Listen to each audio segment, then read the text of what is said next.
Seri 1 Pedang Kayu Harum. Pedang Kayu Harum. Cerita, Ho Ping Hu. Audiobook, novel silat. Bab 12. Xiao Lek menggoyang-goyang kepalanya yang terasa pening, kemudian bangkit berdiri dan memandang Cui Im dengan mata terbelalak, hampir tidak dapat percaya. Seorang gadis begitu cantik dan muda, memiliki kepandaian yang sedemikian hebatnya. Ah, mimpi pun tak pernah dia akan dikalahkan oleh seorang gadis jelita. Tiba-tiba terdengar suara jerit melengking dan disusul tangis. Kiranya ketika dijatuhi tubuh Xiao Lek tadi, ibu muda itu teringat akan suami dan anaknya, ia menjerit dan menangis, memeluk mayat anaknya. Xiao Lek menjadi gemas. Ia memang sudah merasa penasaran dan marah karena kekalahannya dan tidak menemukan sasaran untuk melampiaskan kemarahannya, kini hendak dia tumpahkan kepada ibu muda itu. Ia mengangkat tangan hendak menampar kepala yang tadinya ingin dia dekap dan ciumi, untuk membunuhi wanita itu. Mengapa tergesa-gesa? Apakah engkau sudah mengaku kalah? Cui Im sambil meraba gagang pedangnya. Nona, boleh jadi dalam hal ilmu silat tangan kosong aku sudah kalah olehmu, akan tetapi selama Hek Leong Kiam masih ada padaku, aku belum mengaku kalah. Bagus, aku ingin pula menyaksikan ilmu pedangmu, boleh ditambah senjata rahasiamu, bukankah kau mahir mempergunakan Hek Tok Ting, kata pula Cui Im dengan sikap memandang rendah. Hati Xiao Lek makin penasaran dan sekali bergerak tangan kanannya sudah mencabut pedangnya yang bersinar hitam dan tangan kirinya sudah merogoh keluar belasan buah senjata rahasia berbentuk paku-paku hitam. Nona, bersiaplah menghadapi senjata-senjataku. Cui Im tersenyum, tangan kanannya bergerak ke belakang dan tiba-tiba pandang mata Xiao Lek silau oleh sinar merah ketika pedang wanita itu tercabut keluar dan dilihat, tangan kiri wanita sakti ini telah menggenggam senjata rahasianya yaitu jarum-jarum merah yang amat halus. Melihat pedang merah ini, Xiao Lek mengerutkan alisnya. Angkiam, pedang merah. Rasanya pernah aku mendengar tentang pedang merah, pernah disebut-sebut di dunia Kang Ou. Ah, benar. Bukankah engkau Angkiam Tok Sian Li, murid Lam Hai Sini adalah musuh besar mendiang guru-gurunya, maka bukan hal aneh kalau murid Lam Hai Sini memusuhinya. Tentu itu sebabnya mengapa wanita ini memusuhinya dan kalau memang karena permusuhan itu, dia harus dapat membunuh wanita ini. Akan tetapi Cui Im menggeleng-geleng kepala dan senyumnya melebar. Dahulu memang benar demikian, akan tetapi sekarang julukanku adalah Angkiam Butek dan Lam Hai Sini bukan guruku lagi karena tingkatku jauh lebih tinggi daripada tingkatnya. Tak perlu bicara tentang aku sebelum engkau dapat lulus dari ujianku. Nah, gerakanlah senjatamu, Xiao Lek. Ucapan Cui Im itu amat sombong dan terkebur, akan tetapi juga mengejutkan hati Xiao Lek di samping menggemaskan karena sikap nona itu benar-benar seperti menganggap dia seorang anak kecil saja. Sambil mengeluarkan bentakan keras dia menerjang maju, pedangnya berubah menjadi sinar hitam yang mengeluarkan bunyi berdesing ketika meluncur dan menyambar ke arah tubuh Cui Im.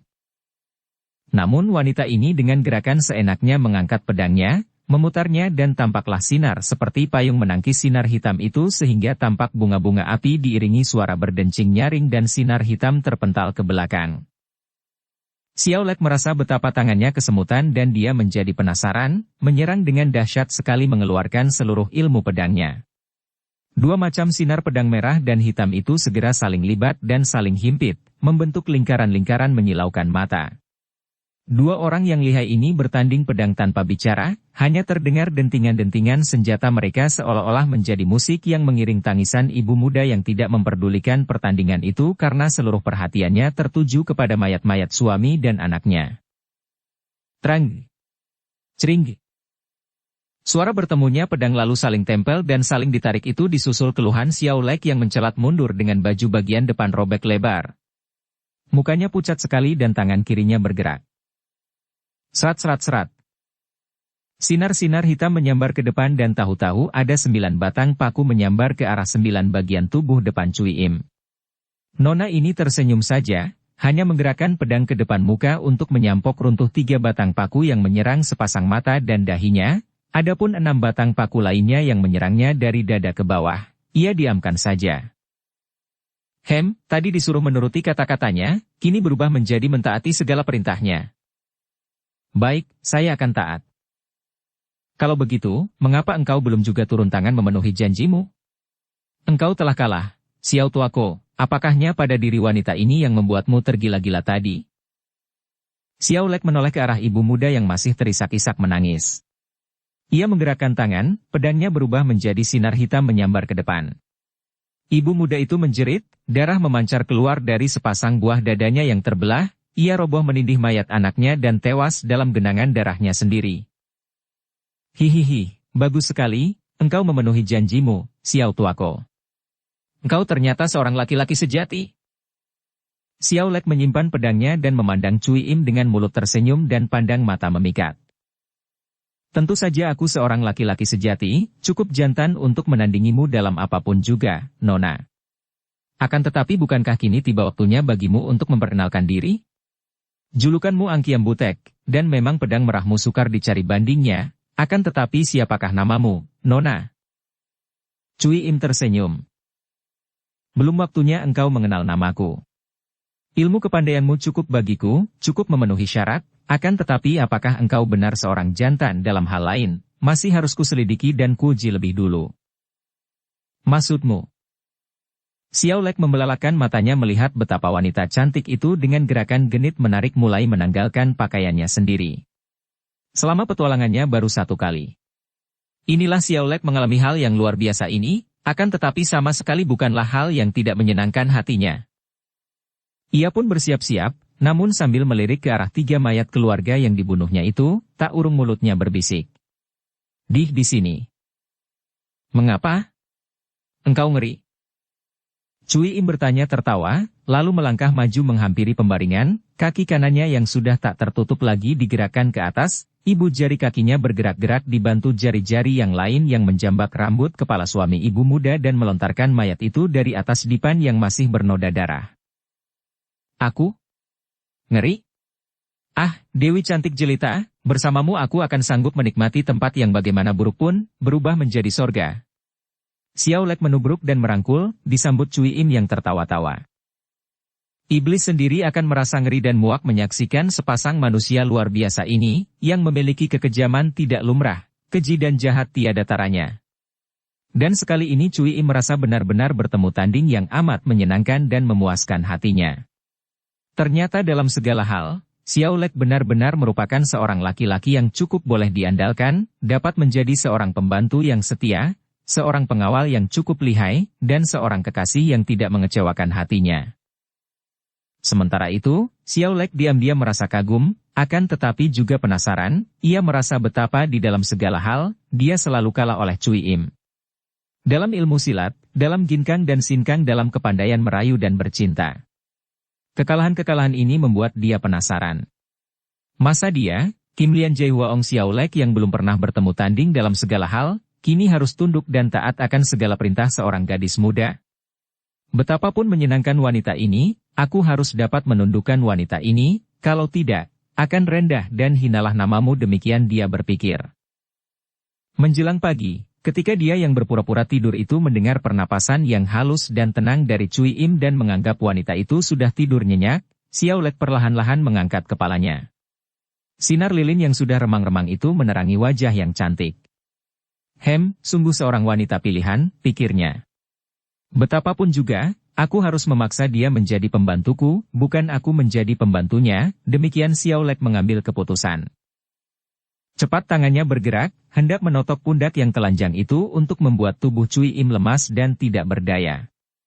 Dalam keadaan tidak berdaya, dia akan melakukan apa saja untuk memaksa Cui Im menjadi pembantunya. Akan tetapi Xiao Lek tidak melanjutkan gerakannya dan tiba-tiba tubuhnya seperti kaku karena ada jari-jari tangan halus mencengkeramnya di bawah selimut. Maklumlah dia bahwa kalau dia melanjutkan totokannya, sebelum jari tangannya menyentuh pundak lawan, nyawanya sendiri akan lebih dulu melayang meninggalkan raganya. Mukanya menjadi pucat keringat dingin memenuhi dahinya. Apakah engkau masih juga belum takluk kepadaku, Xiao tuako? Ataukah engkau benar-benar lebih senang mampus? Aku hanya mencoba. Tidak bisa engkau membohongiku, engkau ingin menguasai aku, bukan? Bagaimana engkau bisa tahu?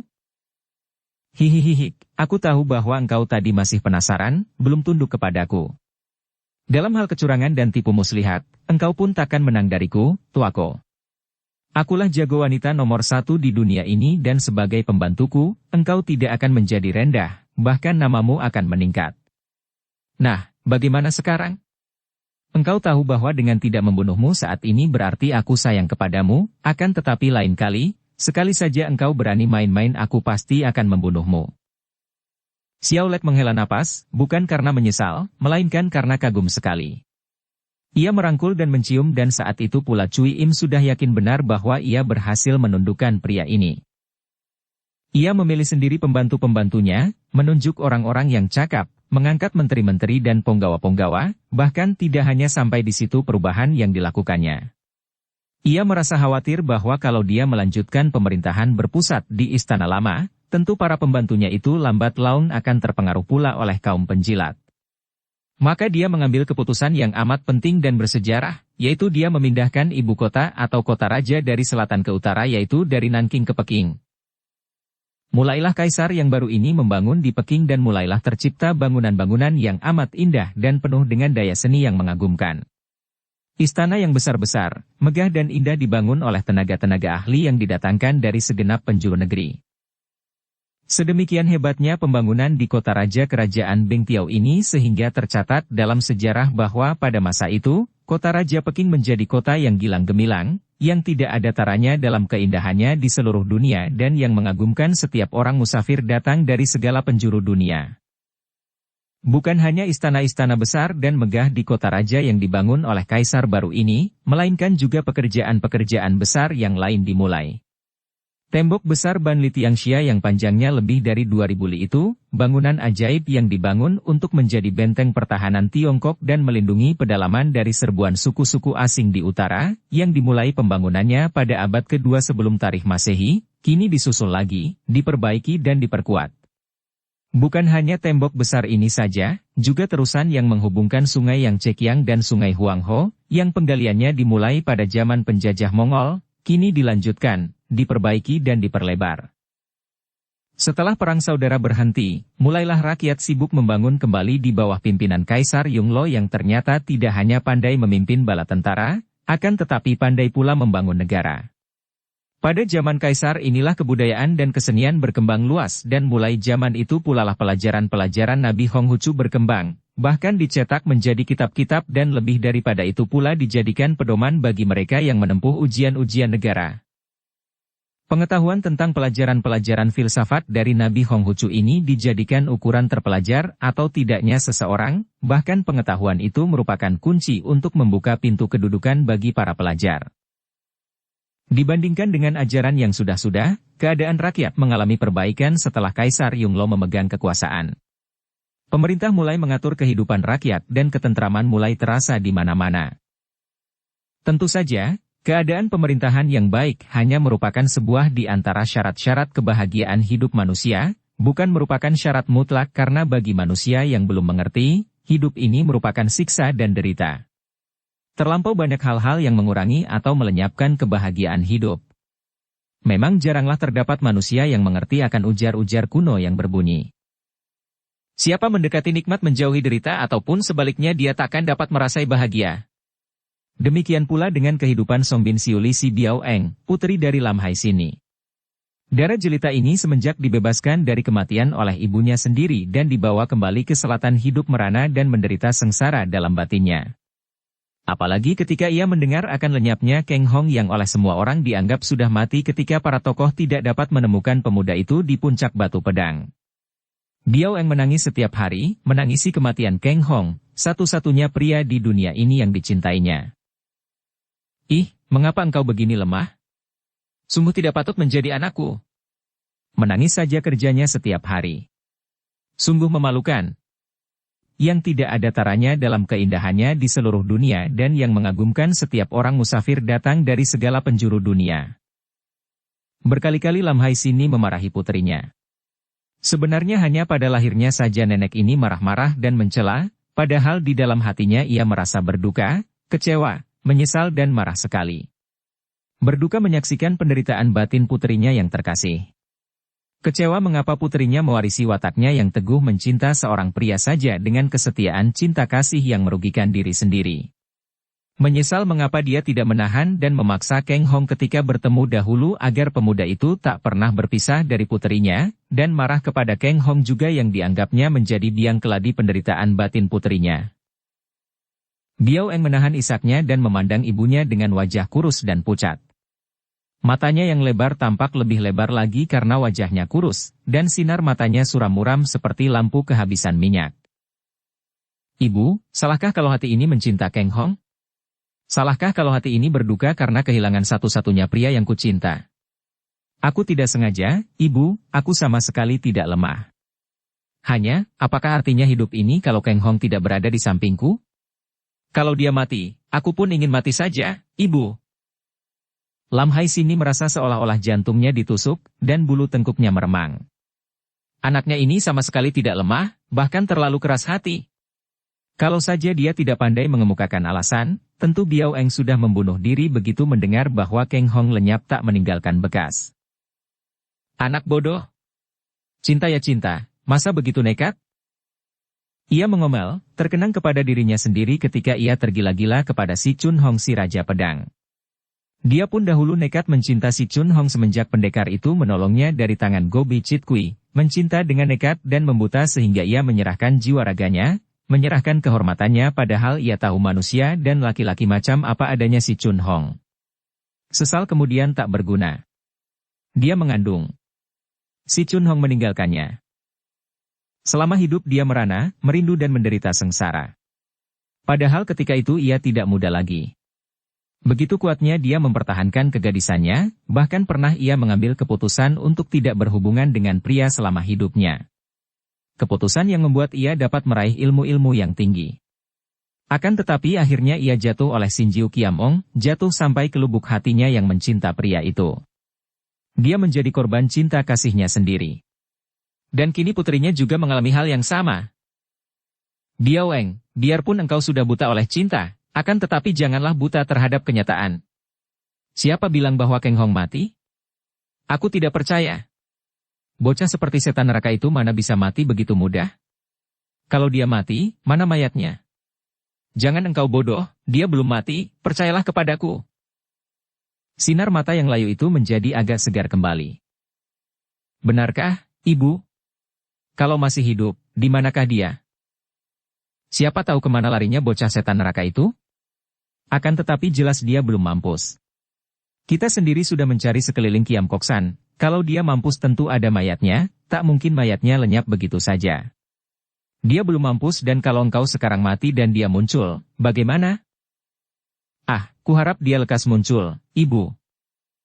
Tentu saja dia akan segera muncul kalau engkau sabar menunggu. Daripada engkau susah setiap hari, lebih baik engkau selalu bersembahyang agar kalau dia sudah mati cepat-cepat ditemukan mayatnya dan kalau hidup cepat-cepat muncul di depanmu.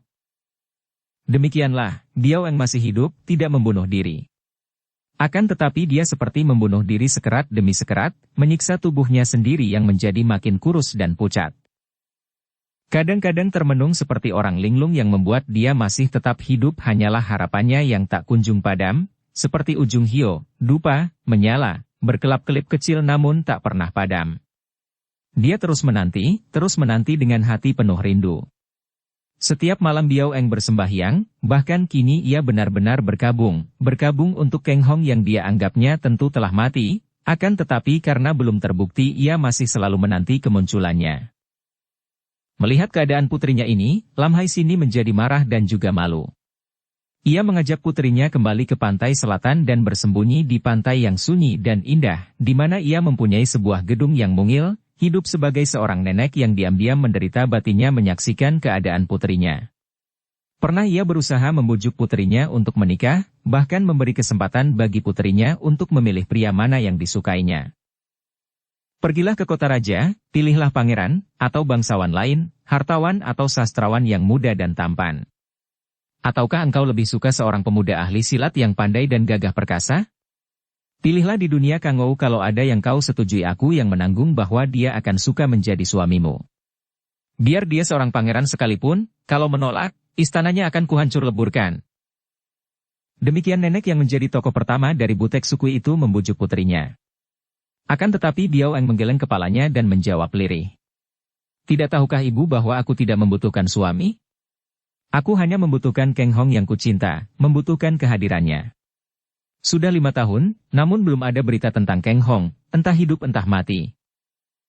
Lam Hai Sini tak dapat menahan hatinya ketika melihat wajah putrinya ketika mengucapkan kata-kata terakhir itu. Ah, sama saja seperti engkau, bisik hatinya, engkau pun dalam keadaan hidup tidak mati pun tidak. Anakku. Demikianlah, di tempat sunyi jauh dari dunia ramai, di pantai laut selatan itu, seorang nenek sakti hidup merana dan sengsara hatinya menyaksikan keadaan putrinya yang patah hati dan gagal dalam asmara itu. Biao Eng sudah berusia kurang lebih 23 tahun dan gadis ini tetap tidak mau menikah dengan orang lain, tetap setia menanti munculnya Chia Keng Hong yang mungkin sekali sudah mati dalam dugaan Lam Hai Sini. Andai kata masih hidup sekalipun, bagaimana kalau Keng Hong tidak suka membalas cinta kasih Biao Eng? Bagaimana kalau pemuda itu kelak bahkan menikah dengan lain wanita? Ketika di Kunlun San pun pemuda itu sama sekali tidak memperdulikan sikap mencinta putrinya, bahkan sebaliknya, pemuda itu menjatuhkan fitnah yang bukan-bukan. Aku akan memaksanya. Demikian Lam Hai Sini mengambil keputusan di hatinya.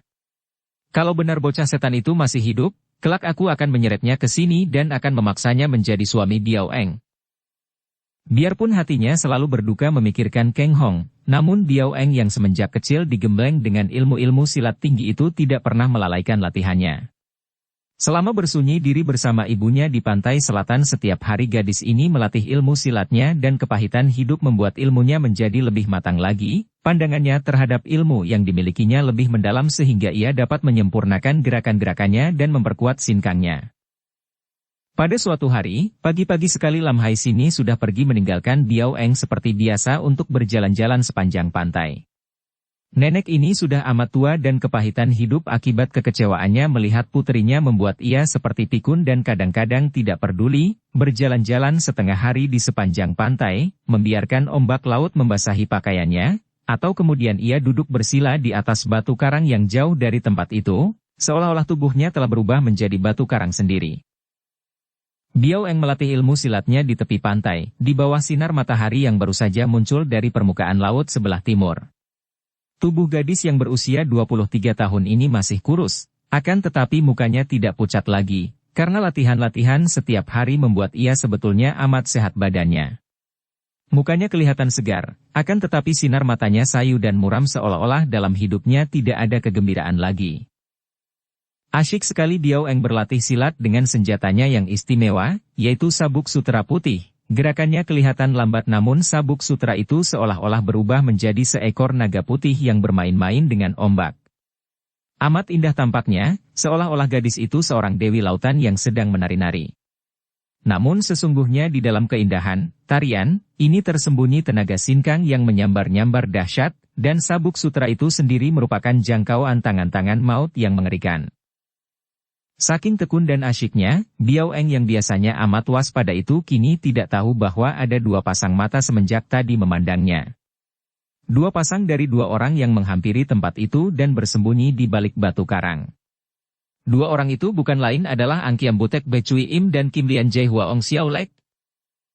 Setelah memesan kepada Xiao Lek yang memandang bengong penuh kekaguman kepada gadis yang menari-nari indah itu agar laki-laki ini tetap bersembunyi, Cui Im lalu meloncat keluar dari belakang batu karang, menjauhi batu karang itu, kemudian memanggil dengan suara yang penuh kerinduan, penuh keramahan dan amat manis. Sumoy.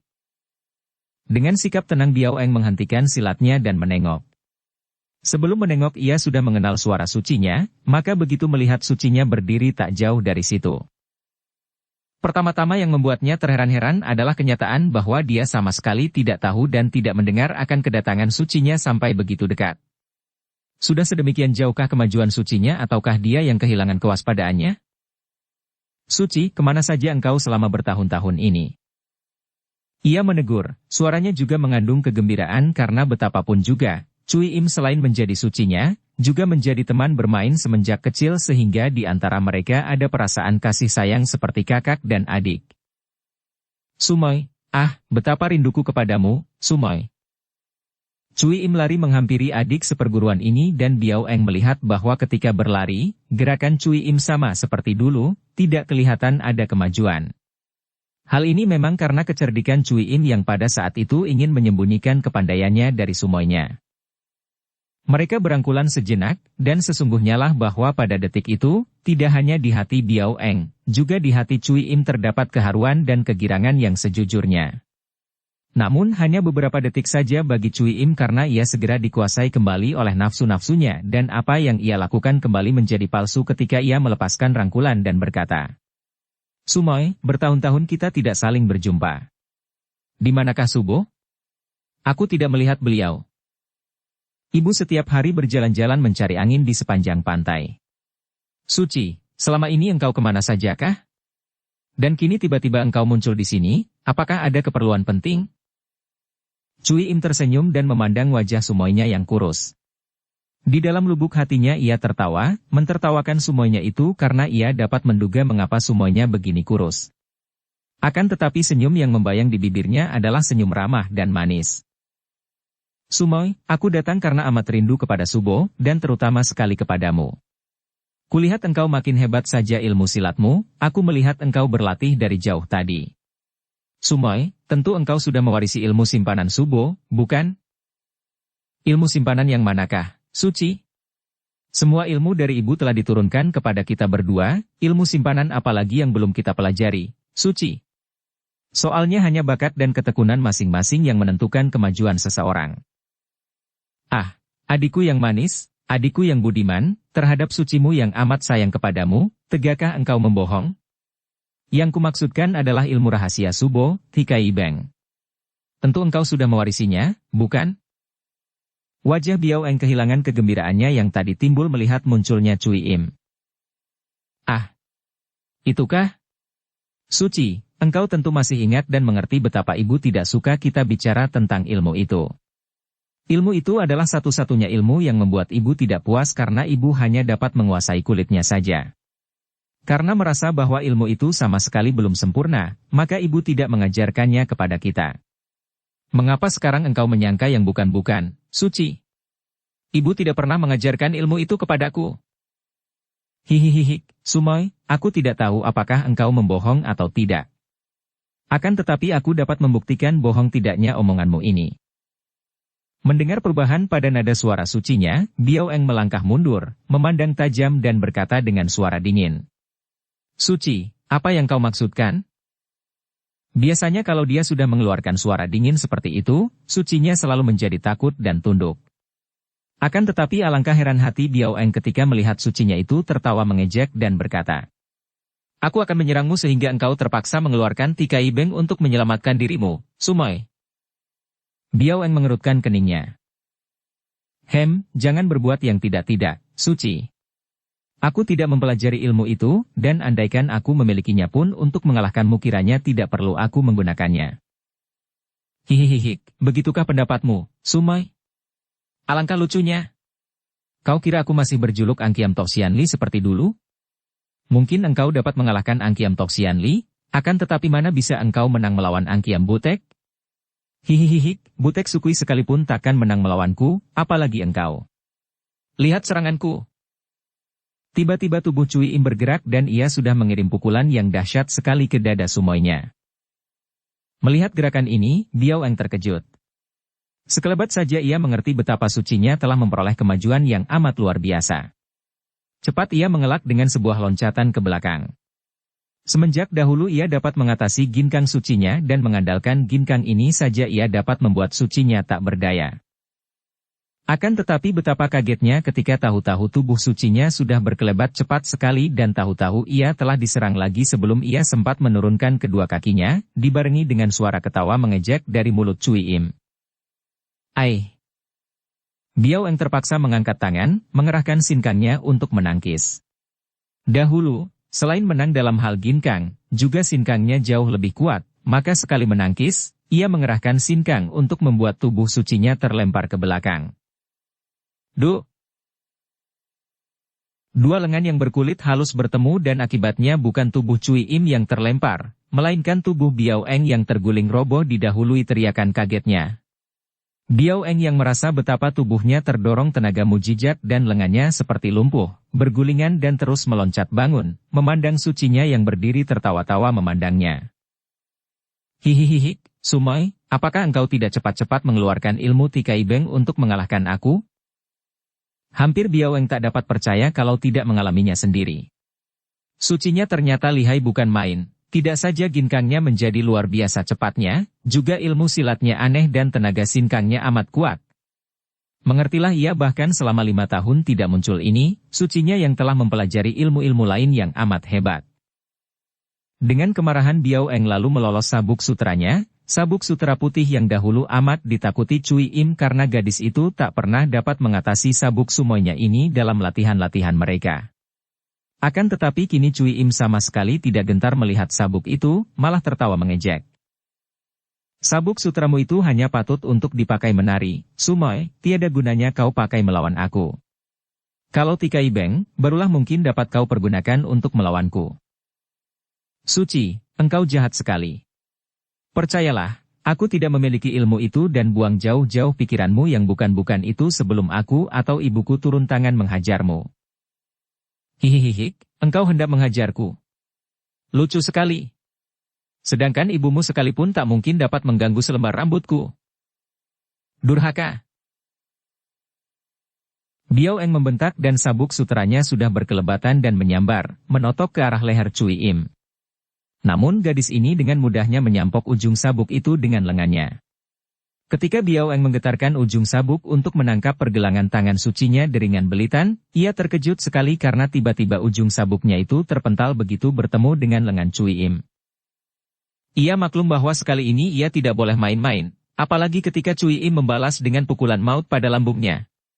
Sucinya tidak main-main dan agaknya benar-benar hendak memaksanya memberitahu tentang Tikai Beng yang sama sekali tidak dimengertinya. Tahulah ia bahwa kini ia harus melawan mati-matian dan bahwa yang bertanding dengan dia bukanlah sucinya lagi, melainkan seorang musuh yang ganas dan amat lihai. Biao Eng lalu mainkan sabuknya dengan cepat, mengeluarkan serangan-serangan yang paling dahsyat. Pertandingan mati-matian bagi Biao Eng yang makin lama menjadi makin kaget dan terheran-heran. Tidaklah mengherankan melihat sucinya itu memperoleh kemajuan, akan tetapi kemajuan yang disaksikan ini benar-benar sangat mustahil dan tak masuk akal. Kepandaian sucinya tidak saja jauh melampauinya, bahkan Biao Eng merasa ragu-ragu apakah ibunya sendiri akan mampu menandingi kepandaian Cui Im. Dia sudah mengerahkan seluruh kecepatan dan tenaganya, sudah mainkan semua jurus-jurus paling hebat dari ilmu sabuknya, namun tetap saja ia tidak mampu mengenai tubuh Cui Im yang bersilat sambil tertawa-tawa mengejek, seolah-olah memamerkan kepandaiannya dan menggodanya. Lebih baik serang aku dengan ilmu Tikai Beng, mungkin saja berhasil. Cui Im mengejek. Memang itulah maksud kedatangannya, selain untuk menundukkan dan mengalahkan bekas gurunya Lam Hai Sini orang pertama dari Butek Sukui, juga ia ingin sekali mendapatkan ilmu Tikai Beng itu.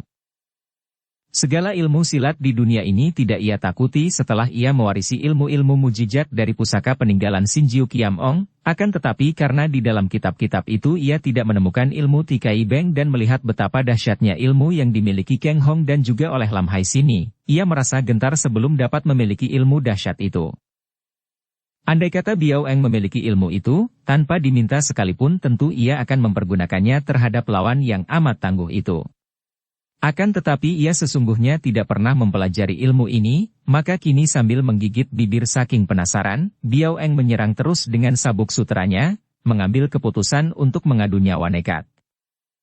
Di lain pihak, Cui Im menjadi gemas karena bekas adik seperguruannya ini tetap tidak mengeluarkan ilmu sedot yang ia inginkan, maka ia lalu berteriak keras dan mulailah tubuhnya bergerak-gerak aneh ketika membalas dengan serangan-serangan hebat, dengan totokan-totokan jari tangannya, dengan cengkeraman-cengkeraman. Biao Eng menjadi makin kaget menyaksikan betapa hebatnya gerakan bekas sucinya itu. Ia memutar sabuk sutranya melindungi diri dan karena memang ilmunya bukan silat pasaran melainkan ilmu yang amat hebat, tidaklah begitu mudah bagi Cui Im untuk dapat merobohkannya dalam waktu singkat. Biao Eng terdesak hebat terutama sekali karena sucinya telah mengenal inti daripada semua ilmu silatnya, sebaliknya ia sama sekali tidak mengenal gerakan-gerakan Cui Im yang makin lama makin aneh itu.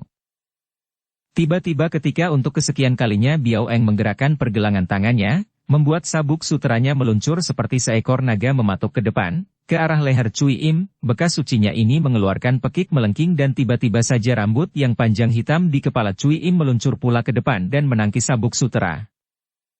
Kiranya, setelah mempelajari banyak ilmu-ilmu aneh dari kitab-kitab pusaka, Cui Im telah pula mempelajari penggunaan rambut kepalanya dengan dasar tenaga Luekang dan kini rambutnya telah menangkis dan selanjutnya melibat sabuk sutera itu. Biao Eng terkejut dan berusaha melepaskan sabuknya dari libatan rambut, namun sia-sia. Pergunakanlah Tikai Beng atau kau mampus.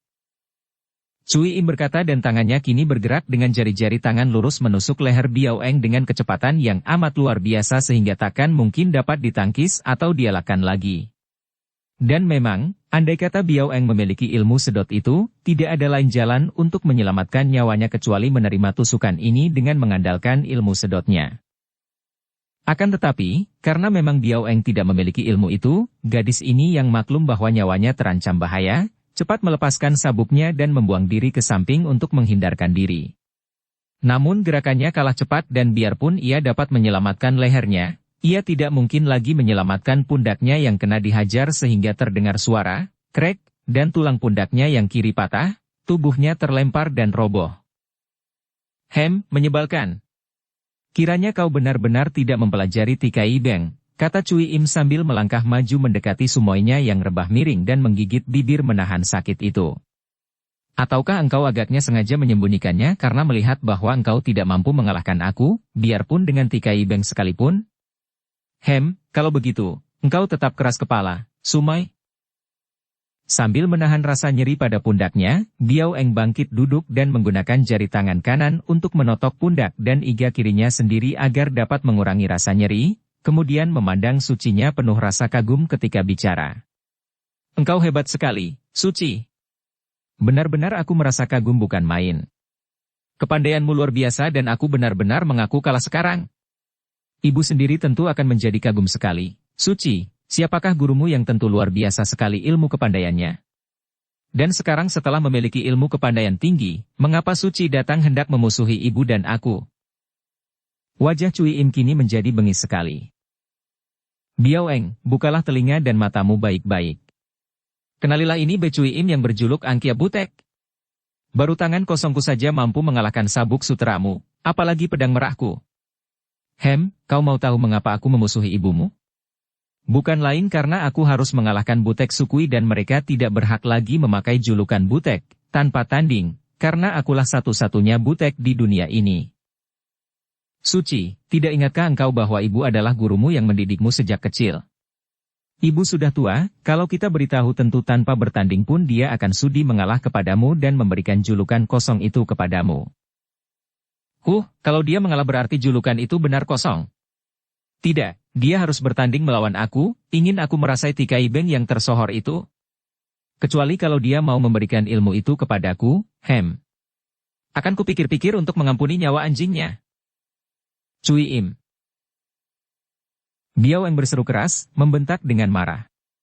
Pada saat itu, pandang mata Biao Eng beralih pada seorang pria yang tiba-tiba muncul dan dengan loncatan ringan sekali menghampiri tempat itu sambil tersenyum-senyum. Inikah semuanya itu, adik Cui Im? Manis sekali, hampir semanis engkau sayang agak kurus. Hihihihi, dia patah hati, tuako. Biao Eng, tahukah engkau siapa pria yang ganteng ini? Cui Im merangkul pundak Xiao Lek dengan sikap manja dan mesra sekali, bahkan lalu mencium pipi laki-laki itu setelah ia berdiri di atas ujung kakinya karena tingginya hanya sampai ke pundak Xiao Lek. Wajah Biao Eng menjadi merah saking merasa malu dan jengah. Sejak dulu masih belum sembuh engkau dari watakmu yang gila laki-laki, Cui Im. Siapa lagi dia ini kalau bukan pacarmu yang berganti sampai ratusan kali? Hihihi, benar sekali, entah keberapa ratus kalinya. Sedap dan nikmat berganti-ganti pacar, sekali hidup pun sudah puas. Tidak seperti engkau sekali mempunyai pacar saja gagal. Cui Im. Biao Eng menegur dengan hati terasa perih. Kini kedua orang wanita ini tidak lagi menyebut Sumoi dan Suci, melainkan menyebut nama masing-masing karena mereka sama-sama maklum bahwa kini tak mungkin lagi saling mengakui sebagai saudara seperguruan. Wah, Moi, biarpun kurus, dia masih segar. Kalau kau berikan kepadaku untuk selingan dan penyegar, Aku pun tidak menolak. Xiao Lek berkata sambil tertawa. Cui Im juga tertawa genit. Bagaimana, Biao Eng? Dia tampan dan gagah juga, bukan? Biarpun tidak setampan Kang Hong, kurasa dia tidak kalah pandai dalam hal merayu. Cui Im, tutup mulutmu yang kotor. Biao Eng membentak marah, menahan keinginan hatinya untuk bertanya apakah bekas sucinya ini tahu di mana adanya Kang Hong dan yang terpenting apakah Kang Hong masih hidup. Akan tetapi mendengar Cui Im dan Xiao Lek bercakap-cakap seperti itu, ia menahan keinginan hatinya dan membuang muka. Hihihi, Biao Eng, apakah engkau masih alim seperti dahulu? Apakah engkau masih perawan seperti dahulu? Kalau begitu kebetulan, kau lihat ini baik-baik. Dia adalah murid Go Bichit Kui. Oh, jadi engkau malah bersekutu dengan musuh besar gurumu sendiri? Cui Im, engkau manusia rendah, murid durhaka. Dia inilah yang bernama Xiao Lek, berjuluk Kim Lian Jai Huaong. Dia malang melintang di dunia Kang Ou, dalam hal kekejaman dan kepandaian tidak usah malu dan kalah kalau dibandingkan dengan Butek Sukui, namun dia adalah pembantuku. Bagus sekali. Kiranya engkau sudah bersekutu dengan murid musuh-musuhku, Cui Im. Sungguh memalukan dan baiknya engkau datang mengantar kematian.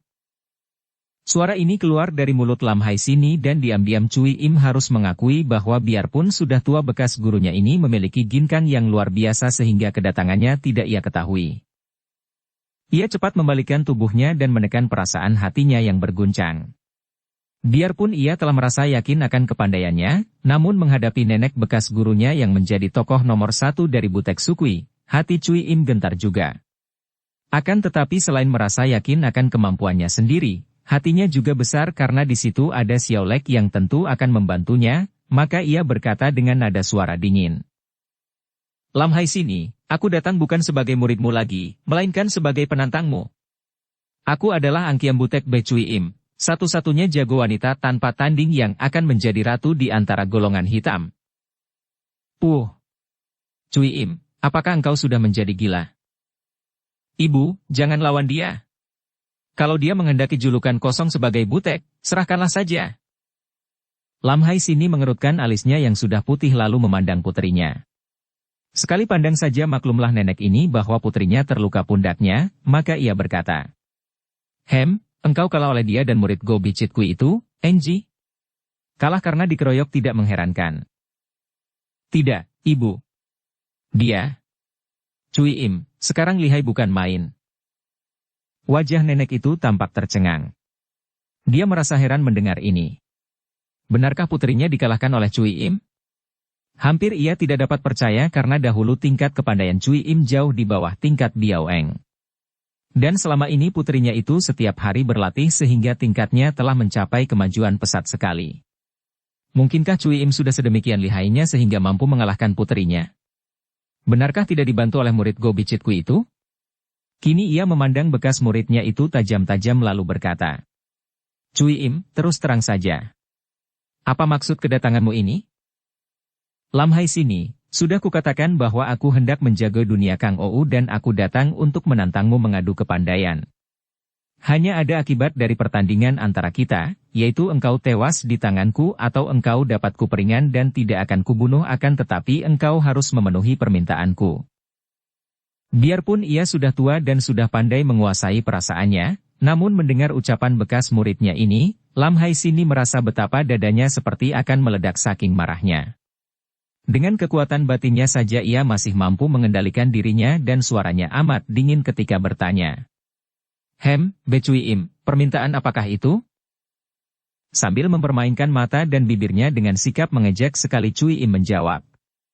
Lam Hai Sini, aku tidak takut menghadapi ilmu Tikai Beng, akan tetapi aku tertarik sekali akan ilmu itu dan ingin aku mengetahui rahasianya. Kalau engkau mengajarkan ilmu itu aku akan mengingat hubungan lama di antara kita dan aku tidak akan membunuhmu, melainkan hanya mengalahkanmu tanpa membunuh. Be Cui Im, bocah keparat. Lam Hai Sini tak dapat menahan kemarahannya lagi. Engkau sungguh tekebur sekali. Belum juga mengalahkan aku sudah mengajukan syarat. Cui Im si sombong, jangan kira bahwa aku yang sudah tua ini akan mudah saja kau kalahkan. Kalau engkau mampu mengalahkan aku, jangankan baru Tikai Beng, bahkan nyawaku pun akan kuberikan kepadamu. Baru saja habis ucapan nenek itu, tubuhnya sudah menerjang maju dengan kecepatan yang luar biasa sekali, bagaikan halilintar menyambar, dan dua buah pukulan beruntun menyambar ke arah ulu hati dan kepala Cui Im. Biarpun Cui Im sudah yakin akan kepandaiannya, namun sikapnya tadi memang untuk memancing kemarahan dan untuk menyesuaikan sikap seorang ratu di dunia hitam, padahal dia sesungguhnya tidak berani memandang rendah bekas gurunya yang ia tahu lihai luar biasa itu. Kini, melihat berkelebatnya tubuh gurunya, cepat ia sudah bergerak pula, miringkan tubuh mengurangi lowongan dan kedua tangannya bergerak menangkis. Plak-plak. Bagaikan disambar halilintar, tubuh dua orang wanita itu terpelanting ke belakang, namun dengan amat cepatnya keduanya sudah meloncat lagi saling terjang dan dalam detik selanjutnya terdengar lagi suara, plak-plak, bertemunya kedua lengan. Sampai 5 kali mereka saling terjang dan beradu lengan, dan 5 kali tubuh mereka terbanting ke belakang. Lam Hai Sini meloncat bangun, wajahnya merah sekali. Ia terheran-heran dan penasaran. Dalam mengadu tenaga sinkang melalui kedua tangan tadi, bekas muridnya ini membuktikan bahwa tenaga Cui Im tidak kalah kuat olehnya. Kalau nenek itu berdiri dengan muka merah dan tercengang, sebaliknya Cui Im berdiri dengan sikap tenang dan mulut tersenyum mengejek. Hatinya gembira karena ia dapat membuktikan bahwa seperti yang diduganya, kini ia dapat mengimbangi tenaga sinkang bekas gurunya. Dia tidak takut pada gurunya menggunakan Tikai Beng, karena selain ia tahu bahwa kepandaian gurunya dalam ilmu itu belum sempurna dan tidak sekuat tenaga sedot Keng Hong, juga ia sudah bersiap-siap dan tahu bagaimana caranya menghadapi ilmu yang belum kuat itu. Ia mengandalkan rambutnya yang akan dapat ia pergunakan untuk menotok bagian tubuh gurunya yang menyedot sinkangnya. Bagaimana, Lam Hai Sini, apakah sedemikian saja kepandaianmu? Sepasang mata yang sudah tua itu seperti mengeluarkan api. Biao Eng yang menyaksikan pertandingan itu, sudah bangkit berdiri menahan rasa nyeri di pundaknya, dan berkata, "Ibu, sudahlah, hendaknya ibu mengalah dan memberikan Tikai Beng kepadanya. Ibu sudah tua, perlu apa memperebutkan ilmu itu? Berikan saja dan kita pergi dari sini, ibu." Ucapan putrinya ini menambah kemarahan hati Lam Hai Sini. "Pengecut! Apakah engkau sudah menjadi pengecut karena cinta? Lebih baik aku mati sekarang daripada tunduk terhadap setan cilik ini." Ia lalu menghadapi bekas muridnya itu lagi sambil menggerakkan tangan dan tahu-tahu sebatang pedang tipis berada di tangannya. "Becui Im, kenalkah engkau akan pedang ini? Ataukah matamu telah buta sehingga tidak lagi mengenal pedang ini?" Cui Im menjepitkan bibirnya mengejek. "Pedang Leong Jiao Kiam, pedang cakar naga." Pedang itu tidak menakutkan hatiku, Lam Hai Sini," kata Cui Im. Dan tangannya bergerak lebih cepat lagi daripada gerakan nenek itu dan tampak sinar merah berkelebat. Pedang merahnya telah berada di tangannya. "Becui Im, engkau tahu bahwa pedang ini tidak pernah kugunakan, karena memang pedang ini kusimpan untuk kupakai menghadapi Go Bicit Kui. Akan tetapi 7 setan itu telah mampus dan kini muncul murid mereka yang menjadi sahabatmu. Nah, pedang ini sekarang akan membasmi engkau bersama murid Go Bicit Kui." "Hihihihi, engkau dengar nenek ini mengoceh, tuako. Katanya hendak menggunakan pedang itu untuk membunuh kita, hihihihi." "Hahaha, sudah biasa itu, moi-moi. Burung tua mau mampus ocehannya paling merdu dan nenek-nenek tua mau mati suaranya paling lantang, hahaha." Tangan Xiaolek bergerak pula dan sinar hitam berkelebat. Melihat ini, Lam Hai Sini memekik panjang dan tubuhnya berkelebat, didahului gulungan sinar pedangnya yang putih. Sinar pedang yang bergulung-gulung itu membentuk lingkaran-lingkaran lebar dan melayang ke arah dua orang lawannya yang sudah siap. Xiaolek dan Cui Im tertawa dan tampaklah gulungan sinar pedang hitam dan merah yang amat lebar dan panjang yang segera membuat gerakan menggunting dan menjepit sinar pedang putih dari Lam Hai Sini. Biarpun pundak kirinya terluka dan patah tulangnya, namun begitu melihat ibunya dikeroyok oleh dua orang itu yang gerakan pedangnya hebat sekali, Biao Eng menjadi khawatir dan ia cepat menggerakkan sabuk sutranya dengan tangan kanan dan menerjang maju untuk membantu ibunya. Ia disambut oleh sinar pedang hitam di tangan Xiaolek yang tertawa mengejek. "Nona muda, engkau cantik jelita sekali. Sayang engkau kurus merana dan dingin. Marilah dekat Xiaolek. Aku akan membuat engkau hangat panas dan membuatmu gembira. Hahaha. Biao Eng maklum bahwa laki-laki murid Go Bichit Kui itu lihai sekali dan tahu pula bahwa ucapannya itu adalah pancingan agar dia marah, maka dia menekan perasaannya dan tanpa menjawab tangan kanannya bergerak. Sinar-sinar putih berderapan menyambar ke depan ketika 9 buah senjata rahasia bola-bola putih berduri menyerang 9 jalan darah di tubuh Xiao Lek dengan kecepatan luar biasa. Jai Huang terkejut sekali, namun dia adalah seorang yang berilmu tinggi dan juga dia sendiri adalah seorang yang ahli dalam penggunaan senjata rahasia, maka tentu saja dia tidak menjadi gugup. Karena tadi di tempat persembunyiannya ia sudah menyaksikan cara gadis itu bertanding menggunakan sabuk sutera melawan Cui Im dan maklum bahwa biarpun tulang pundak kirinya patah namun gadis ini masih merupakan seorang lawan yang tak boleh dipandang ringan, maka dia tidak mau mengelak untuk membiarkan dia terdesak dan memberi kesempatan kepada lawan untuk menyerangnya. Dengan susulan senjata rahasia atau senjata sabuk sutera. Cepat Xiao Lek memutar pedang hitamnya dan terdengar suara nyaring berkali-kali ketika semua senjata rahasia itu runtuh ke atas tanah. Kemudian melihat Biao Eng sudah menggerakkan sabuk suteranya, dia tertawa dan mengangkat pedang menyambut. Terjadilah pertandingan hebat antara kedua orang ini dan diam-diam Xiao Lek merasa kagum melihat gadis yang sudah patah tulang pundaknya itu ternyata masih dapat menyerang hebat dan sama sekali tidak boleh dipandang ringan. Sebaliknya, di dalam hatinya Biao Eng amat mengkhawatirkan ibunya karena ia sudah tahu betapa lihainya Cui Im sekarang. Akan tetapi, selain ia sendiri sudah terluka sehingga gerakannya tidak leluasa, juga ia mendapat kenyataan betapa murid Go Bichit Kui ini juga lihai sekali ilmu pedangnya. Kalau saja ia tidak terluka, agaknya ia akan dapat menandingi Xiao Lek dan biarpun ia merasa ragu-ragu apakah ia akan dapat mengalahkan pria ini, namun ia yakin bahwa untuk merobohkan dia pun bukan merupakan hal mudah bagi lawannya. Tulang pundaknya yang patah itu membuat gerakannya kaku dan tidak leluasa sekali dan gerakan-gerakannya membuat pundaknya terasa makin nyeri. Untung bagi Biao Eng bahwa agaknya dalam pertandingan itu Xiao Lek tidak berniat membunuhnya, karena kalau demikian halnya, agaknya Biao Eng takkan dapat bertahan lama dan pedang hitam itu tentu dapat merobohkannya dalam waktu singkat. Memang demikianlah, Xiao Lek yang berwatak mata keranjang itu ingin sekali mendapatkan Biao Eng sebagai korbannya, pertama karena memang Biao Eng amat cantik jelita, lebih cantik menarik daripada Cui Im sendiri, juga jauh lebih muda di samping kenyataan bahwa gadis ini adalah seorang perawan. Juga belum pernah selama dalam petualangannya Xiao Lek mendapatkan korban seorang gadis yang demikian tinggi ilmu silatnya, juga putri dari Lam Hai Sini. Sekarang dia tidak akan gagal mendapatkan putrinya. Kalau pertandingan antara Xiao Lek dan Biao Eng seperti kucing mempermainkan tikus dan tidaklah sungguh-sungguh di pihak Xiao Lek biarpun Biao Eng melawan mati-matian karena pria itu hendak menangkap Biao Eng tanpa melukainya, lain lagi sifat pertempuran yang terjadi antara Lam Hai Sini dan Cui Im. Dua orang wanita bekas guru dan murid itu bertanding mati-matian dan makin lama Lam Hai Sini menjadi makin terkejut dan heran menyaksikan gerakan-gerakan bekas muridnya ini yang luar biasa sekali.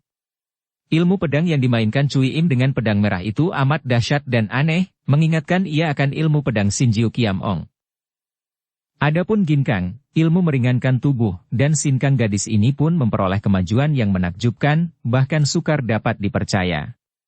Diam-diam ia menjadi curiga dan ketika mereka berdua mengadu pedang sehingga terdengar suara berdencing nyaring dan tubuh mereka mencelat mundur beberapa meter jauhnya. Lam Hai Sini tidak dapat lagi menahan keinginan tahunya dan ia bertanya. Perempuan iblis, engkau berhasil menemukan pusaka-pusaka Xinjiu Kiam Ong? Cui Im tertawa mengejek. Pusaka-pusaka berharga menjadi ahli nomor 1 di dunia. Lam Hai Sini, aku memang telah mewarisi pusaka itu dan karenanya aku yang akan menjadi tokoh nomor 1.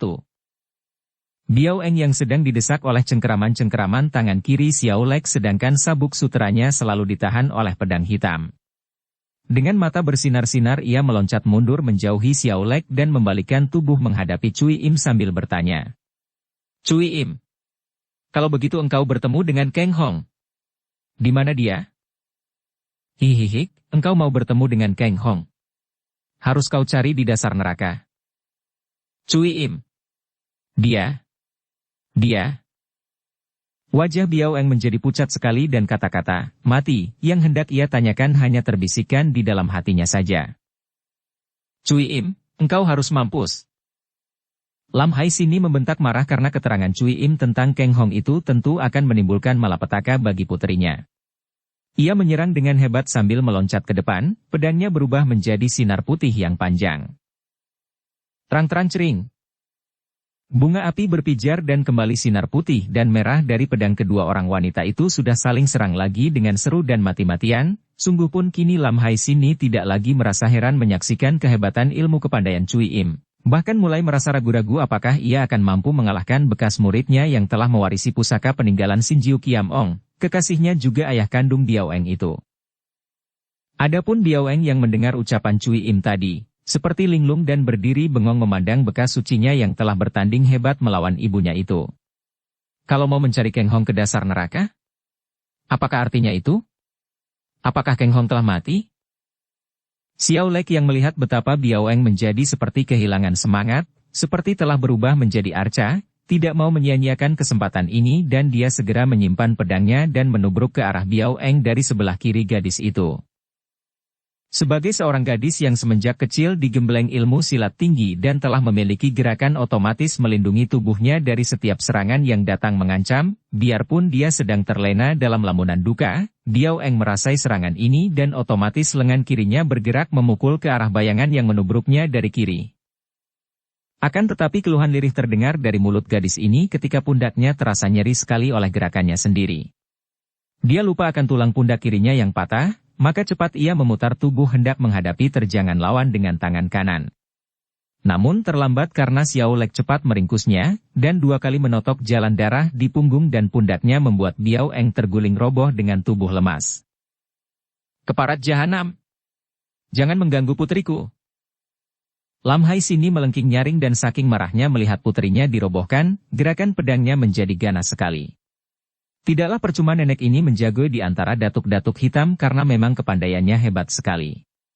Selain pedangnya bergerak cepat dan sinarnya saja sudah cukup merobohkan lawan, juga setiap dorongan dan pukulan tangan kirinya merupakan sambaran maut yang mematikan. Cui Im yang telah mewarisi ilmu-ilmu rahasia yang mujizat merasa kewalahan juga ketika Lam Hai Sini mengamuk dengan nekat. Gadis ini tadinya mengharapkan bekas gurunya untuk mengeluarkan Tikai Beng. Akan tetapi ternyata Lam Hai Sini tidak pernah mempergunakan ilmu itu sehingga ia menjadi habis sabar dan tidak mau memancing-mancing lagi. Kini melihat Lam Hai Sini mengamuk, melihat betapa Biao Eng telah roboh, ia berseru. Tuaku, bantulah aku merobohkan monyet tua ini. Xiao Lek yang sedang memandang tubuh Biao Eng dengan hati puas, tertawa dan cepat mencabut pedang hitamnya lalu menerjang maju pembantu Cui Im, mungkin ilmu pedang Xiao Lek tidak sehebat gadis itu. Akan tetapi karena dia pun sudah mewarisi ilmu kepandaian Go Bi Chit Kui dan pengalamannya sudah banyak, tentu saja ia merupakan tenaga bantuan yang hebat pula. Hal ini terasa sekali oleh Lam Hai Sini hingga terdesak hebat setelah murid musuh besarnya itu maju membantu bekas muridnya. Lam Hai Sini sudah tua dan akhir-akhir ini ia menderita tekanan batin karena keadaan putrinya.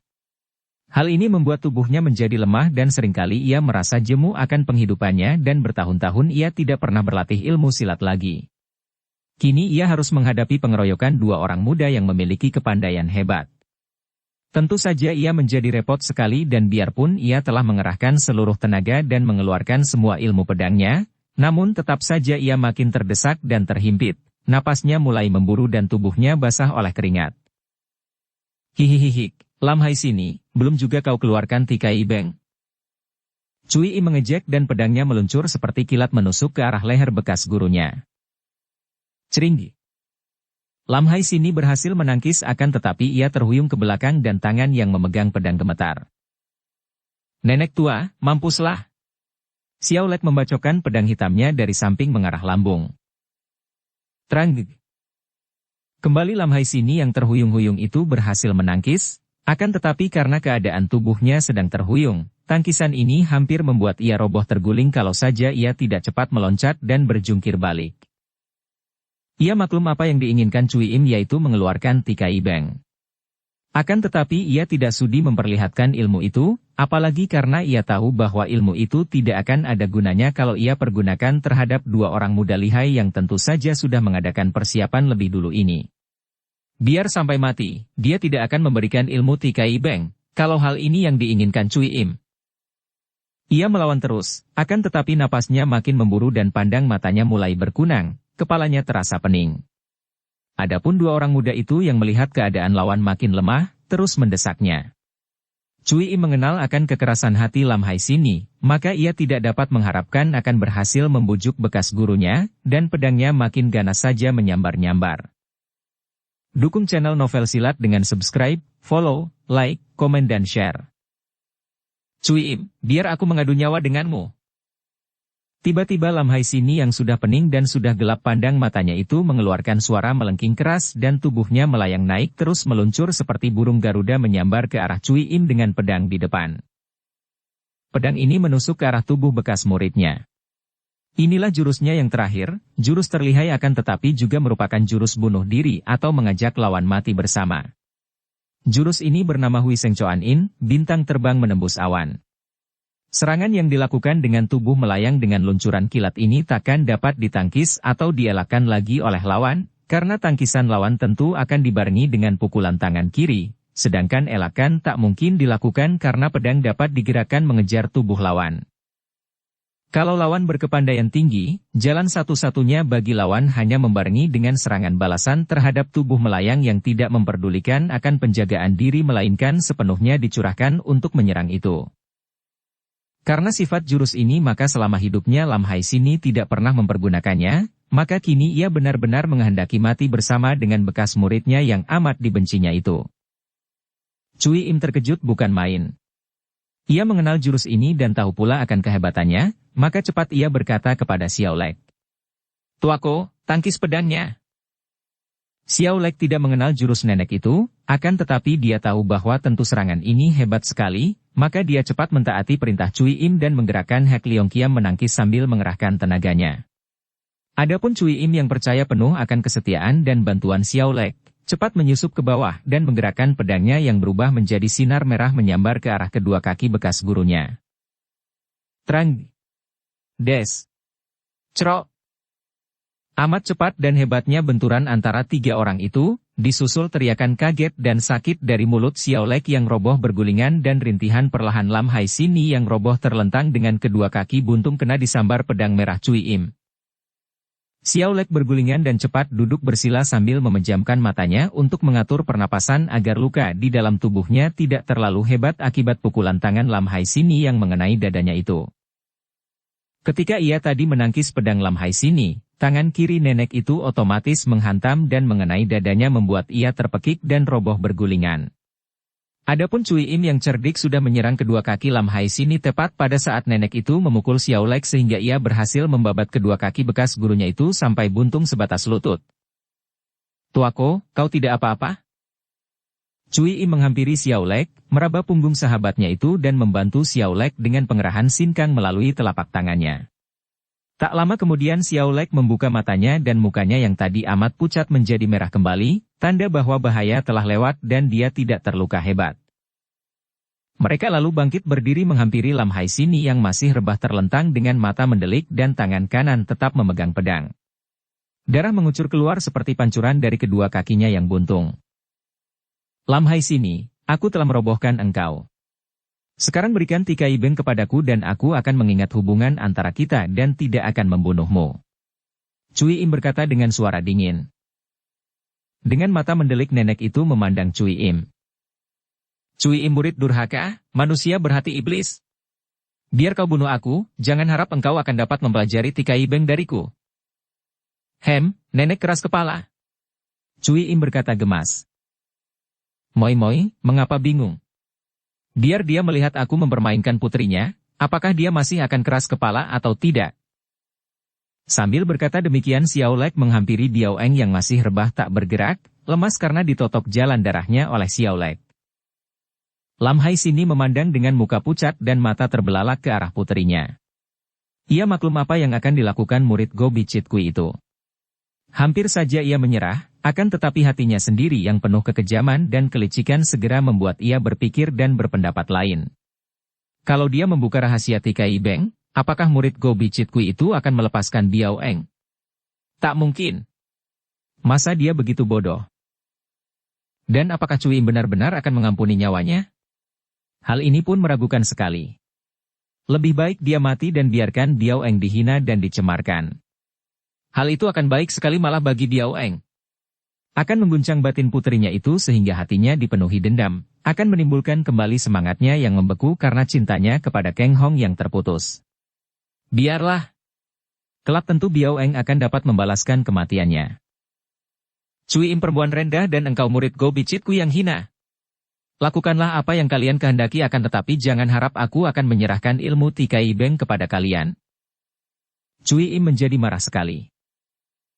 Begitukah? Lam Hai sini, engkau tahu cara apa yang paling baik untuk menyiksa putrimu. Hihihihi, ingatkah engkau betapa engkau sendiri yang mengajarkanku untuk menyiksa orang?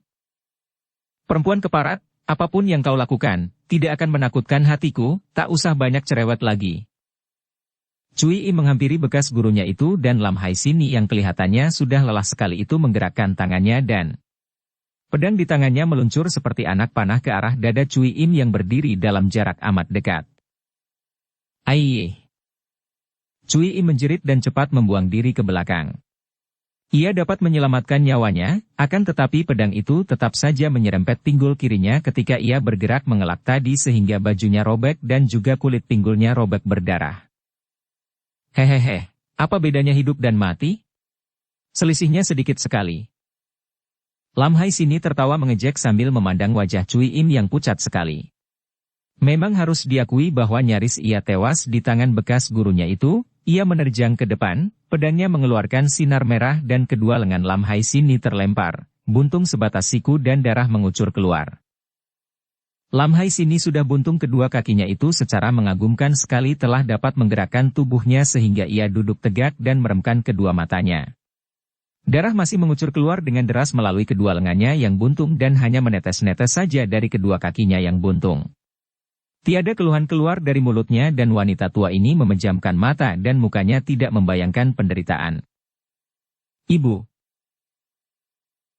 Biao Eng menjerit. Baru sekarang ia berhasil mengeluarkan suara setelah sejak tadi ia hanya menjerit-jerit di dalam hatinya saja menyaksikan keadaan ibunya. Namun, biar sekarang ia sudah mampu mengeluarkan suara, ia masih belum dapat bergerak dan ia sudah merasa ngeri menghadapi Xiao Lek yang berlutut di dekatnya dan tak dapat diragukan lagi apa yang hendak diperbuat orang itu terhadap dirinya.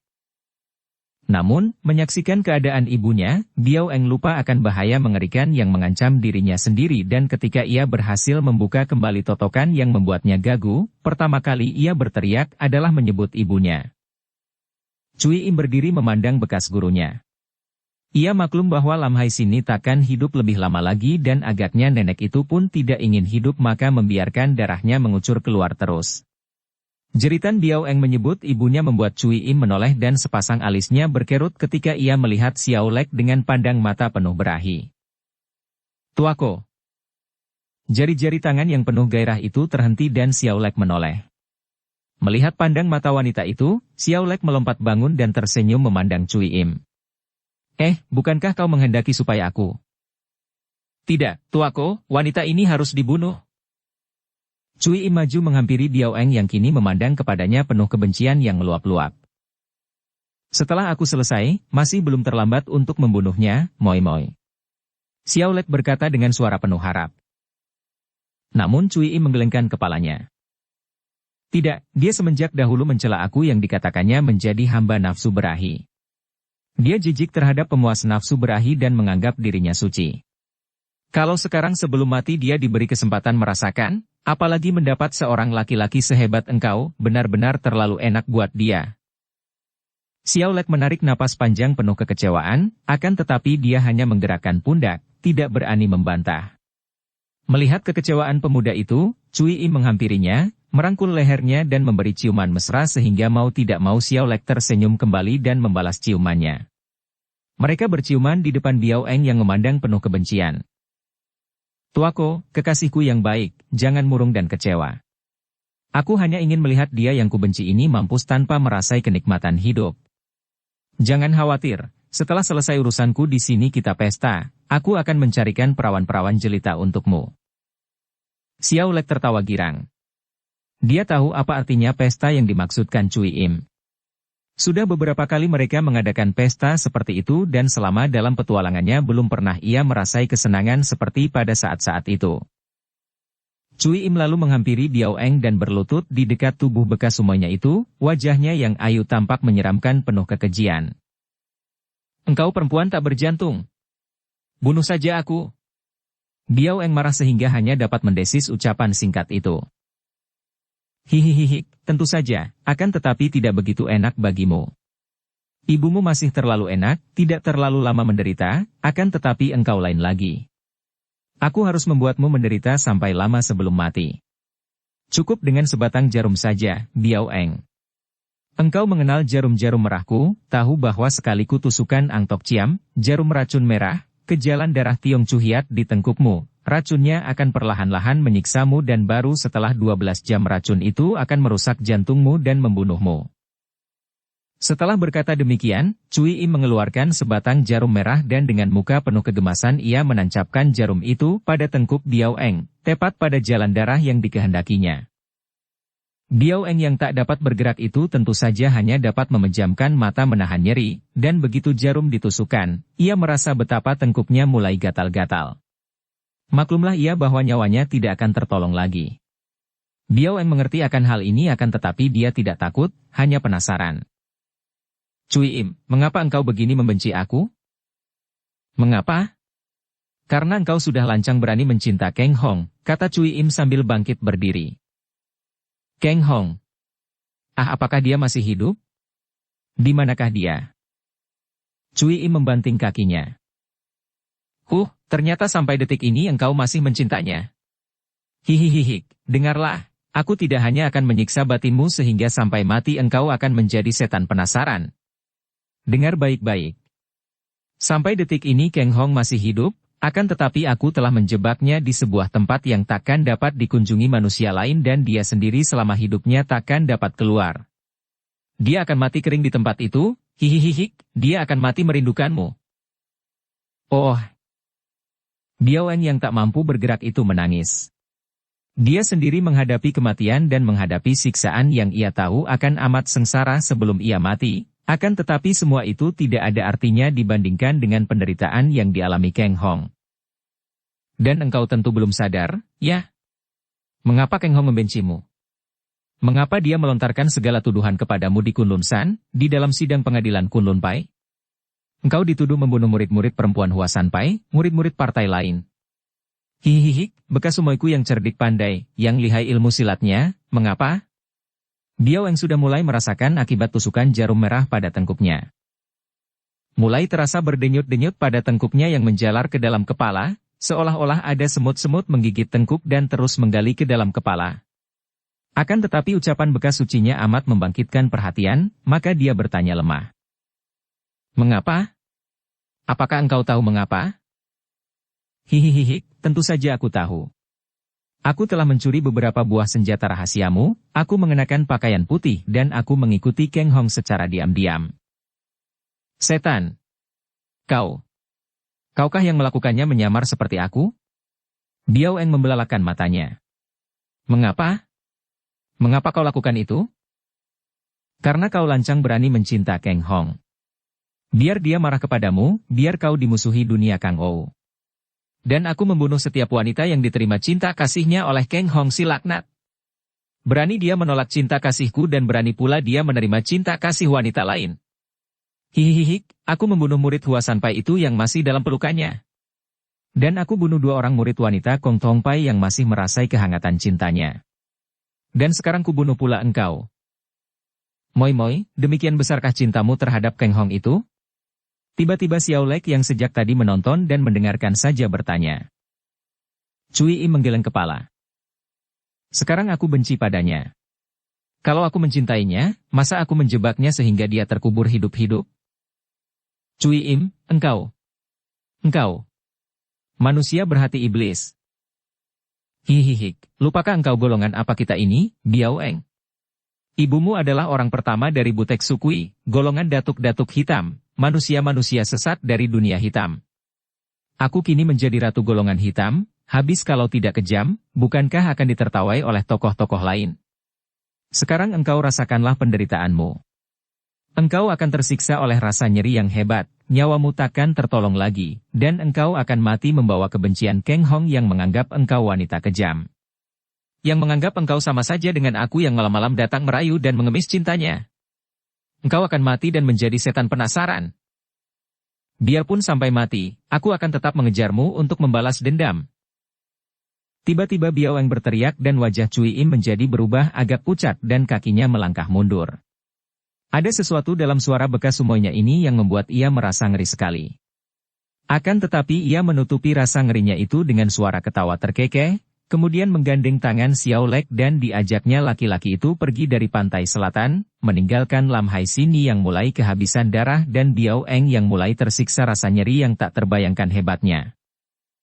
Biarpun sudah jauh meninggalkan bekas guru dan sumoinya, dan sudah berada di sebuah kamar besar bersama Xiao Lek dan 6 orang culikan mereka, namun Cui Im masih saja gelisah dan telinganya masih mendengar ancaman bekas sumoinya. Ia membayangkan betapa sumoinya itu telah tewas, menjadi setan penasaran dan selalu mengejar hendak mencekiknya. Dia tidak gentar menghadapi lawan manusia yang bagaimana sakti pun juga, akan tetapi melawan setan penasaran. Cui Im menggigil lalu memeluk seorang di antara 3 orang muda yang diculiknya dan dibawanya ke dalam kamar di sebuah gedung ini. Dengan kekejaman luar biasa Cui Im yang hendak memenuhi janjinya kepada Xiao Lek, malam ini mengadakan pesta.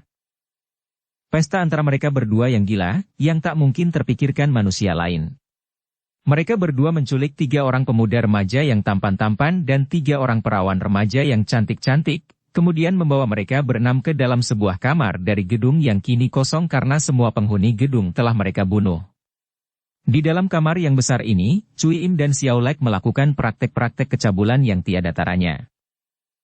Mereka memaksa dengan ancaman 3 orang pemuda dan 3 orang gadis itu untuk melayani nafsu-nafsu mereka, yang mereka jadikan semacam pembangkit gairah berahi dan pada akhir pesta mereka berdua sendiri bermain cinta di depan 3 orang muda yang memandang dengan mata terbelalak dan wajah pucat, seperti 6 ekor kelinci yang hampir mati ketakutan.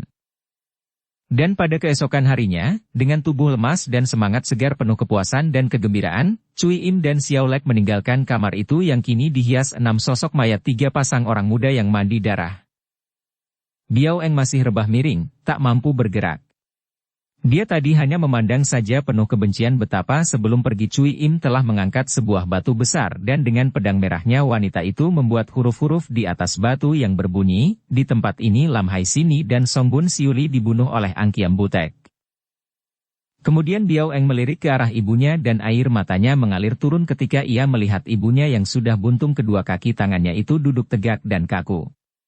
Ia dapat menduga bahwa ibunya tentu telah tewas dan hanya kekerasan hati ibunya mati dalam keadaan duduk tegak seperti itu. Dan dia sama sekali tidak berdaya dan akan mati pula. Dan Kang Hong masih hidup, akan tetapi juga menanti kematian yang diawali siksaan dan derita lebih panjang lagi. Dan dia mati sebagai seorang yang jahat dan dibenci oleh Kang Hong. Biao Eng mengeluh, terisak-isak. Tubuhnya mulai terasa amat sakit-sakit terutama sekali di bagian belakang kepalanya yang seperti digerogoti semut-semut api. Rasa nyeri yang hebat sekali, akan tetapi tidak terlalu hebat sehingga tidak sampai membuatnya pingsan. Ia maklum akan kehebatan racun jarum merah bekas sucinya itu. Memang ini yang dikehendaki oleh Cui Im. Agar dia tidak pingsan dan terus sadar, terus merasai siksaan sedikit demi sedikit sampai racun merusak jantungnya dan dia mati dalam keadaan yang amat menderita. Akan tetapi bukan rasa nyeri yang membuatnya mengeluh. Rasa nyeri di tubuhnya bukan apa-apa kalau dibandingkan dengan rasa nyeri di hatinya. Melihat ibunya mati demikian mengenaskan, menghadapi kematiannya sendiri yang amat terhina, dan memikirkan Kang Hong, benar-benar merupakan siksaan batin yang membuat dia hampir menjerit-jerit, tepat seperti yang dikehendaki Cui Im. Dia belum mati. Baru 3-4 jam berlalu, masih ada 8 jam lagi. Sebelum mati, mengapa putus asa? Kalau dia dapat hidup, dia dapat mencari Kang Hong, menolongnya dari bahaya maut, kemudian mencari Cui Im dan Xiao Lek untuk membalas dendam berikut bunga-bunganya. Akan tetapi, betapa mungkin ia dapat tertolong? Andai kata ia dapat membebaskan totokan dan mampu bergerak pun ia tidak akan dapat menolong nyawanya. Untuk mengobati racun jarum merah, dia tidak mempunyai obat penawarnya, juga ibunya tidak menyimpan obat ini. Obat ini tentu saja hanya dibawa oleh Cui Im yang mempergunakan racun itu pada senjata rahasianya. Untuk menyedot dan mengeluarkan racun tak mungkin. Mana bisa ia menyedot luka di tengkuknya? Pula, ia mengerti sifat racun merah itu. Tidak berbahaya bagi mulut yang menyedotnya, akan tetapi berbahaya bagi mata. Orang yang menyedot racun itu, tidak akan mati, akan tetapi akan rusak matanya, akan menjadi buta. Biao Eng memejamkan mata memutar otak mencari akal yang agaknya sudah buntu. Tiba-tiba telinganya mendengar suara langkah kaki menghampiri. Cepat ia membuka mata dan melihat bagian tubuh seorang laki-laki melangkah maju. Ah, masih ditambah ini lagi penderitaannya? Apakah dalam saat terakhirnya ini ia masih akan mengalami penghinaan, perkosaan dari seorang pria? Tentu Xiao Lek yang datang kembali ini, pikirnya dan ia memejamkan matanya kembali, terlalu ngeri untuk mengalami penderitaan hebat yang akan menimpanya dengan mata terbuka. Ai, terlalu keji iblis betina itu. Terdengar suara seorang laki-laki yang berlutut di dekat tubuh Biao Eng.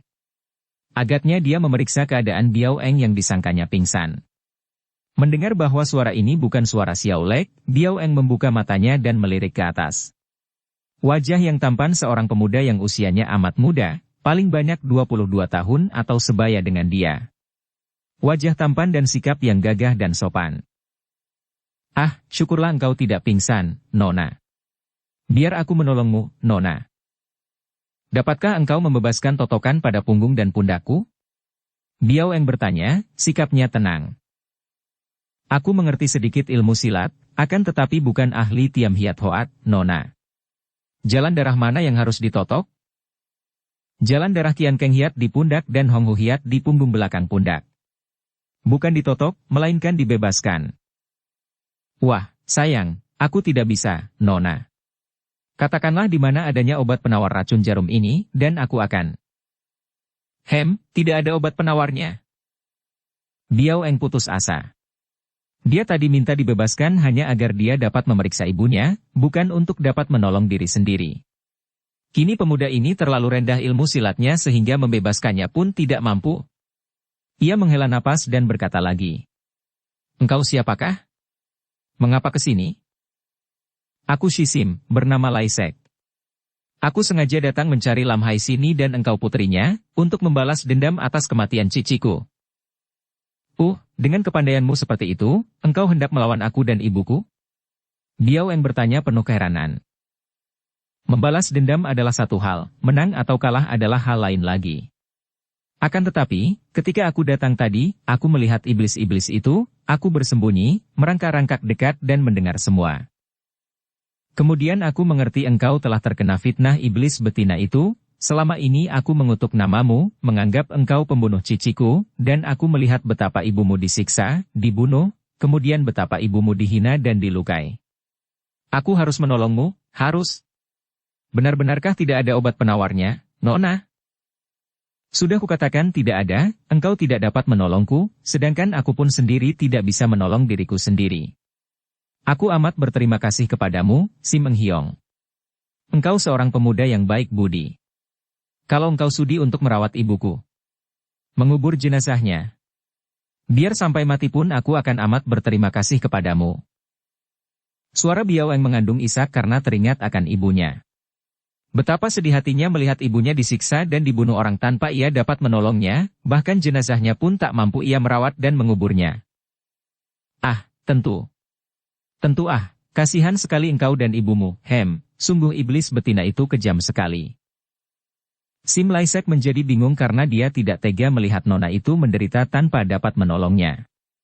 Melihat betapa wajah yang amat cantik jelita itu pucat dan bibir itu menyeringai sakit, dahi yang halus itu penuh peluh, ia merasa hatinya tersiksa sekali. Cepat dia bangkit dan menghampiri tubuh Lam Hai sini dengan hati ngeri, juga dengan penuh iba. Kaki tangannya buntung dan potongan kedua kaki dan lengan itu masih berserakan di situ. Mengerikan. Ternyata bahwa tubuh nenek itu sudah kaku, tak bernyawa lagi seperti yang diduga Biao Eng. Ketika tidak mendengar gerakan pemuda itu, Biao Eng bertanya. Si Meng Hiong, apakah ibuku sudah meninggal? Benar, Nona. Biao Eng menarik napas panjang dan tiba-tiba ia merintih karena rasa nyeri yang luar biasa menusuk tengkuknya. Harap kau begitu baik hati. Menolongku, menguburkan jenazahnya. Baiklah, Nona. Tenangkan hatimu, aku akan mengubur jenazah Lo Cianbue. Seperti pernah diceritakan di bagian depan cerita ini, Sim Laisek adalah adik Sim Chiangbi, murid Hua Sanpai yang terbunuh oleh senjata rahasia yang dilepas oleh Cui Im, yang tewas dalam pelukan Kang Hong setelah gadis itu bersama Kang Hong melampiaskan perasaan mereka saling mencinta. Sim Laisek merasa sakit hati sekali dan pemuda ini mengikuti semua persoalan mengenai Kang Hong, menyaksikan pula Kang Hong diadili dan menyaksikan betapa Biao Eng yang kemudian dilarikan ibunya, Lam Hai Sini. Karena merasa sakit hati kehilangan cicinya, satu-satunya saudaranya dan yang amat dicintainya, Sim Laisek melatih diri dengan ilmu silat, kemudian mencari Lam Hai Sini untuk membalas dendam kematian cicinya yang menurut pengakuan Biao Eng sendiri dibunuh oleh gadis putri Lam Hai Sini itu. Ketika tadi ia tiba di situ, ia menyaksikan sepak terjang Cui Im dan Xiao Lek. Ia bersembunyi dan mengintai. Karena dua orang manusia iblis itu sibuk dengan kekejaman mereka tidak melihat atau mendengar kedatangan pemuda ini yang dapat mendengar dan menyaksikan semua. Terbukalah matanya bahwa Biao Eng terkena fitnah, bahwa yang membunuh cicinya adalah wanita iblis itu. Akan tetapi menyaksikan kehebatan ilmu kepandaian kedua orang manusia iblis itu, Laisek maklum bahwa kalau dia menyerang takkan ada gunanya. Ia menanti sampai berjam-jam barulah dia merasa yakin bahwa mereka tidak akan datang kembali maka dia lalu muncul menolong ibu dan anak itu. Dengan penuh semangat Laisek menggali lubang kuburan. Ia bertenaga besar dan tak lama kemudian dia sudah menggali sebuah lubang. Kemudian dia mengeraskan hatinya mengangkat tubuh Lam Hai Sini yang kaku, menaruhnya hati-hati ke dalam lubang berikut potongan-potongan kedua kaki tangannya, kemudian dia menguruk lubang itu dengan tanah galian. Biao Eng memandang semua pekerjaan pemuda itu dan ketika Laisek menguruk tanah kuburan ia tak dapat melihat lagi karena kedua matanya penuh air mata yang tak dapat ia hapus karena kedua tangannya tak dapat ia gerakan. Sudah selesai, Nona. Laisek berlutut di dekat Biao Eng setelah dia membersihkan kedua tangannya. Melihat betapa gadis itu menggigit bibir menahan nyeri dan melihat air mata memenuhi bulu mata karena tak dapat dihapus, pemuda itu menjadi iba sekali hatinya dan seperti tak disadarinya dia menggerakkan tangan dan mengusap air mata dari kedua mata nona itu dengan ujung bajunya. Sepasang mata yang merah itu memandang penuh keharuan dan rasa terima kasih menusuk perasaan Laisek. Si Meng Hiong. Kau manusia paling mulia yang pernah kujumpai. Dapatkah engkau mengangkat batu di sana itu dan meletakkannya di depan kuburan ibuku? Laisek menengok memandang batu besar itu dan mengangguk. Ilmu silatku tidak seberapa tinggi, Nona, akan tetapi tenagaku besar. Agaknya batu itu akan terangkat olehku. Ia menghampiri batu itu, ketika membaca huruf-huruf terukir di atas batu, dia mengerutkan kening dan berkata, "Perlukah batu buatan iblis betina ini dipasang di depan kuburan ibu, Nona?" Dia sombong sekali. Engkau belum mati dia sudah menulisnya begini pasti. Dia benar, aku tentu akan mati. Biarlah kau pasang batu itu agar kelak. Kalau Tuhan menghendaki, Kang Hong melihat batu itu dan mungkin dia masih ingat akan. Terserahlah. Harap kau pindahkan batu itu. Laisek tidak membantah lagi. Lalu menghampiri batu besar itu, menyingsingkan lengan baju lalu memeluk dan mengerahkan tenaga. Dengan susah payah dapatlah dia mengangkat batu itu dan meletakkannya di depan kuburan Lam Hai Sini. Kemudian dia menghampiri Biao Eng dan berlutut lagi. Bersambung ke bab 13. Dukung kami dengan subscribe, follow, like, komen dan share. Terima kasih.